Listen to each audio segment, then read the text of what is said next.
Il peut être très difficile de comprendre comment les différents titres utilisés pour Dieu sont utilisés dans la Bible.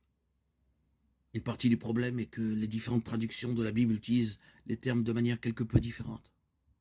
La principale raison pour laquelle on utilise Seigneur à la place du nom hébreu de Dieu est de suivre la tradition des Israélites qui ne prononcent ni n'écrivent le nom de Dieu. Ainsi, lorsque le nom hébreu de Dieu, Yud-He-Vav-He, est utilisé dans l'Ancien Testament, Yahvé, les traductions anglaises utilisent généralement le mot Seigneur en majuscule ou en petite majuscule. De plus, comme l'hébreu ancien n'utilisait pas de voyelles dans sa forme écrite, il n'est pas tout à fait clair comment le nom de Dieu doit être orthographié ou prononcé. Il pourrait s'agir de Yahvé, de Jéhovah, de Yehovah ou d'autres choses. Seigneur est mentionné en majuscule ou en petite majuscule, et il apparaît dans les traductions. Dans l'Ancien Testament, il remplace en l'occurrence le nom hébreu de Dieu, Yahvé, connu sous le nom du tétragramme Yud-He-Vav-He.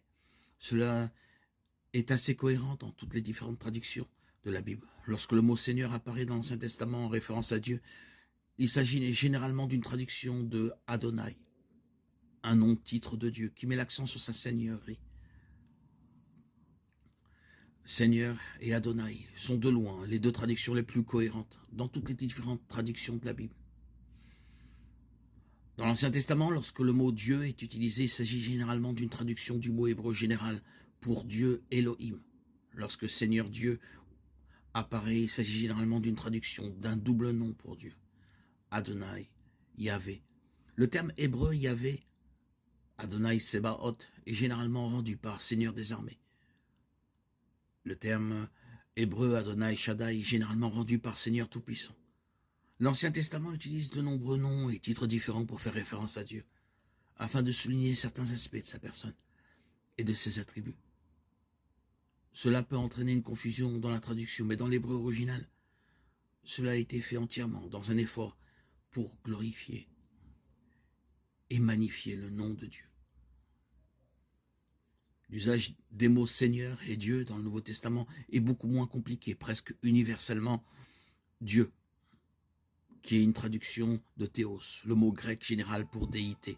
De même, presque universellement, Seigneur est une traduction de kurios, le mot grec général pour maître. Le point essentiel de tout cela est que nous utilisions son nom hébreu réel ou que nous nous référions à lui comme Dieu ou Seigneur Dieu.